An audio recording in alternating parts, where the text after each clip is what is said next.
Wah,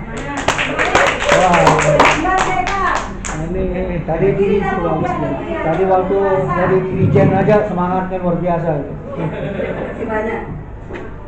Saya buka lagi. Assalamualaikum wabarakatuh. Waalaikumsalam.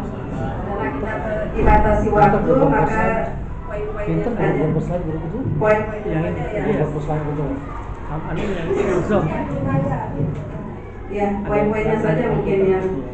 Tapi saya minta waktu sedikit untuk pengantar saja, karena ini komponennya ada 3, pengantar, materi, dan untuk. Boleh Pak ya? Boleh. Terima kasih banyak.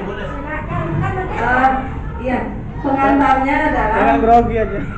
Ini wacana FGD ini setelah kita pendahuluan kemarin di sebelum FGD ini gladi bersihnya kemarin. Sebenarnya teman-teman sudah mendengarkan presentasi saya. Cuma begini yang saya ingin katakan bahwa kurikulum Merdeka ini menjadi sebuah monster karena belum dinampakkan dengan nyata. Di mana-mana teman berguyon. Ada yang bilang nanti tidak usah nanya, ada yang bilang silahkan buka di halaman ini. Kemudian saya juga kontak dengan adik yang di sekolah negeri, di mana kurikulum Merdeka di sana katanya. Ya itu dia, kita dipaksa langsung diterapkan di kelas 1, 2, 3, 4 katanya. Terus anak-anak mau mid semester disuruh bikin soal pendidikan Pancasila. Sepertinya dia merasa terbebani. Nah, dari guyonan-guyonan itu muncullah stigma dalam ilmu sosiologi, Pak. Stigma itu nanti akan mengarah dan menimbulkan 3 strata sosial.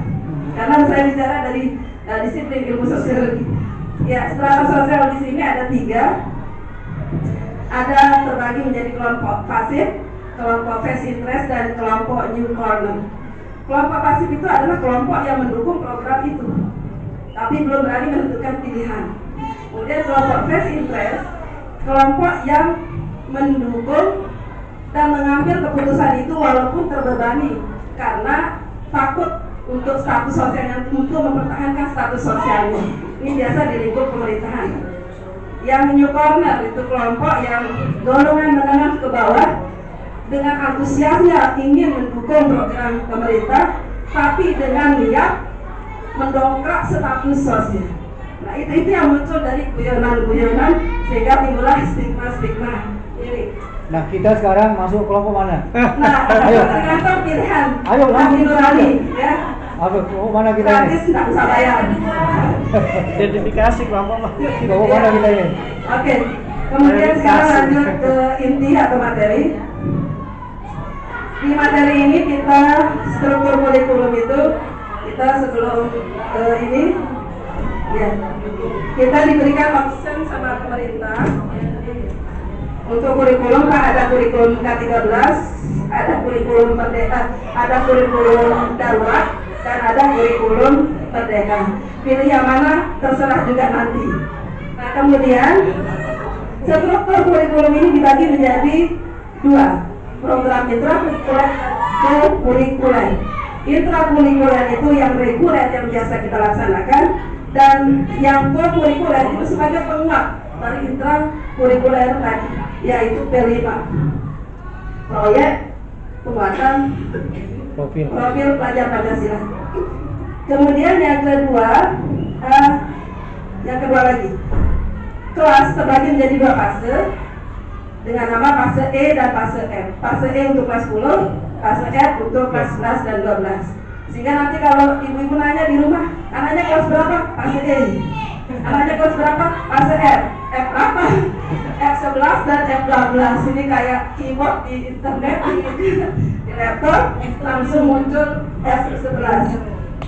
Kemudian alokasi waktu untuk program intrakurikuler itu sudah dipaparkan pada sekitar tadi itu. Ya, 70 sampai 75% yang saya temukan di materi saya. Kemudian untuk L5-nya 25 sampai 30%. Kemudian untuk P5 sudah di Bu Grace tadi sama standar isi tentang temanya sudah ditentukan 7 tema. Tapi kita diminta minimal 3 yang harus diambil, 3 tema minimalnya.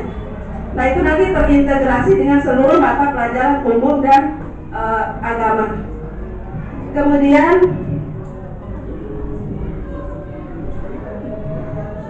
alokasi, bagaimana menghitung jumlah jam pelajaran pada struktur, itu sudah dikasih rumus sama pemerintah. Jumlah jam per tahun itu dibagi dengan jumlah pekan efektif. Dan ini juga sudah dihitungkan kita, terima beres.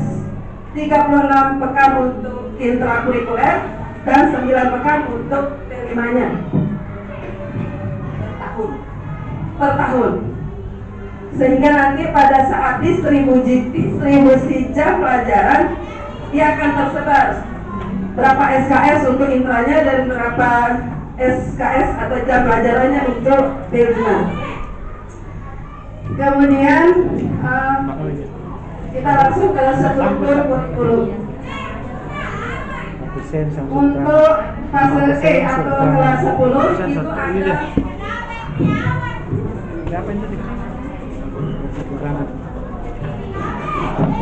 untuk fase E itu ada 10 mapel wajib. Belum ada tangan. 10 mapel wajib ya. Di antaranya sudah ada di kolom struktur.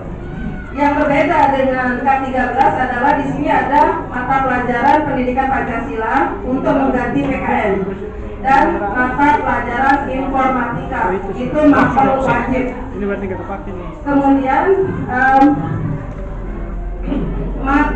kelompok mata pelajaran pilihan itu di fase E itu terintegrasi, tidak dipisah.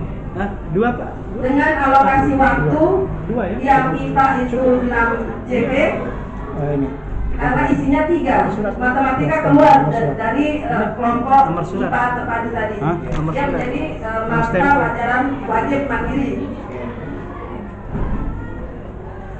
Ya, jadi IPA itu 3 mapel kelompok IPA, tapi disebut IPA, bukan biologi, bukan fisika, bukan kimia.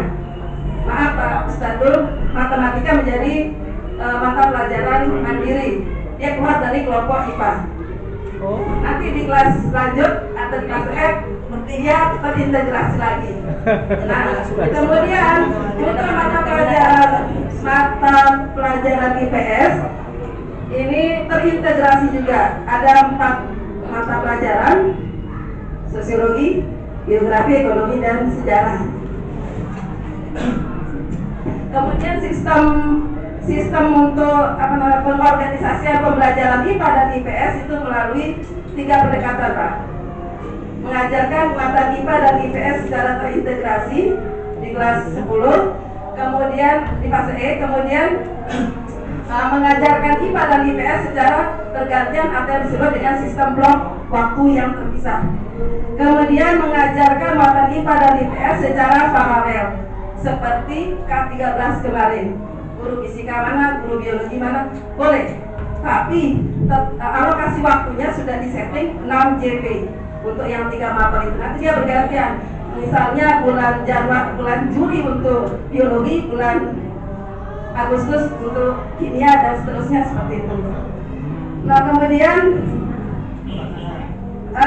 belum ini ada unit pembelajaran inquiry.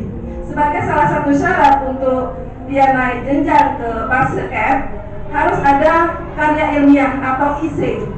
IC Pak, mereka dituntut untuk membuat esai atau IC. Nah, karena metode inquiry ini untuk memperluas wawasan peserta didik, untuk mengeksplorasi sendiri mata pelajaran khususnya IPA dan IPS saja. Oke, kita lanjut ke fase F. Fase F ini adalah kelas 11 dan kelas 12. Kelompok mata pelajaran umumnya itu terbagi menjadi 6. Ya. Di sini ada mata pelajaran umum, yaitu Iya. Yang umum saja di luar ini. Nah, itu sudah kita ketahui bersama. Tadi ada 10 mapel wajib di luar mulok atau muatan lokal. Kemudian di kelas yang tadi guru yang tadi untuk mapel agama seperti biasa sudah kita tahu ada apa. Kemudian mapel MIPA untuk kelas 11 itu menjadi 5 mata pelajaran pilihan. Antara lain tadinya di kelas di fase E dia 3 unsur, di fase F menjadi 5. Matematika masuk lagi menjadi mata pelajaran minat atau pilihan, dan tambahannya adalah informatika. Kemudian di mapel IPS sejarah menjadi mapel yang mandiri, menjadi mapel wajib, diganti dengan antropologi. Nah, di sana nanti ada ketentuan bintang 1, 2, 3, 4, 5 dan seterusnya, nanti kita coba jelaskan. Kemudian ada mapel bahasa dan budaya. Kalau sekolah memiliki sumber daya itu boleh dibuka.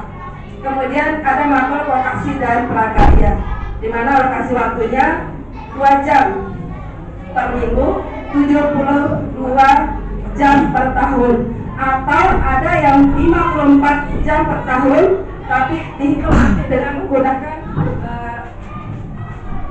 jumlah pekannya dikurangi untuk 3 mapel, yaitu bahasa Inggris, pendidikan Pancasila, dan juga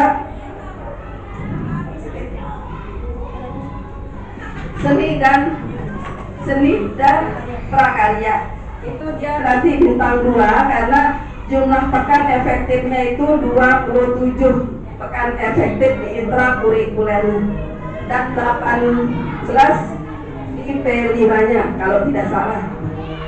Kemudian keterangan bintang-bintang tadi. Mana bintangnya?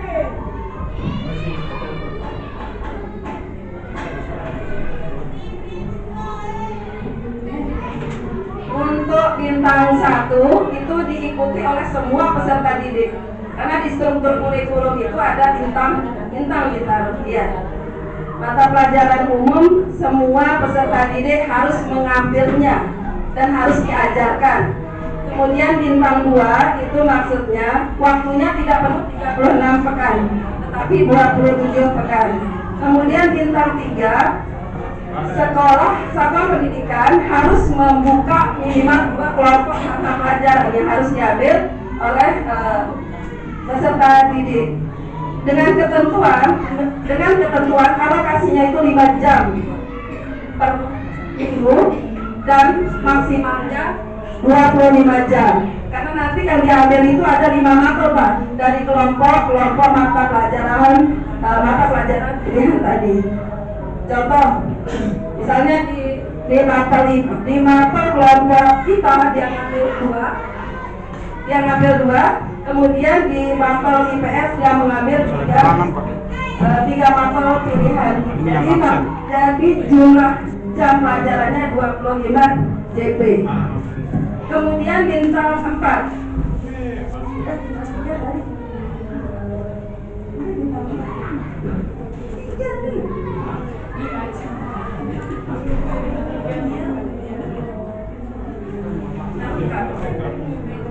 Iya, langsung ke bintang 5 sudah. Nah, karena saya baca di keputusan Menteri Pendidikan nomor 56 tahun 2002 itu berbeda. Nah, cuma ini langsung ke bintang 5 ya. Mata pelajaran tambahan. Jadi nanti satuan pendidikan itu diberikan otoritas untuk mengatur mapel-mapel apa yang memiliki sumber daya. Jadi dia bisa diintegrasikan untuk memenuhi kuota alokasi waktu. Kemudian pelaksanaannya tadi sudah saya bilang sistem blok, dan kemudian untuk distribusi jam untuk P5 itu dalam 1 bulan itu 1 minggu. Kalau perkiraannya 4 bulan dalam hitungan minggu efektif, 4 minggu dalam 1 bulan, maka P5-nya 1 minggu. Sehingga 9 pekan itu tersebar menjadi di semester 1 5 pekan, di semester 2 4 pekan. Untuk kelas 12 waktunya hanya 32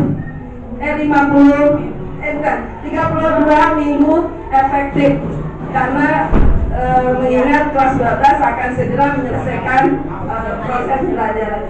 Mungkin itu saja yang perlu saya sampaikan. Penutup mungkin ditambahkan nanti sama Bu Nurham aja. Saya silakan.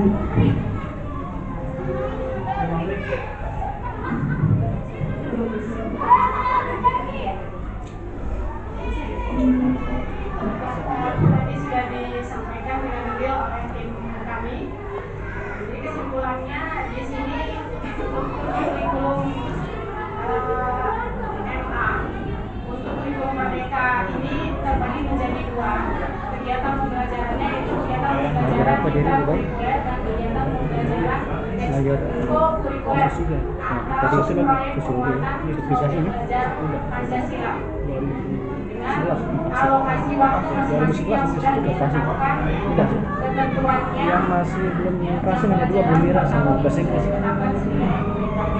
capaian-capaian pembelajarannya juga sudah ditetapkan oleh pemerintah.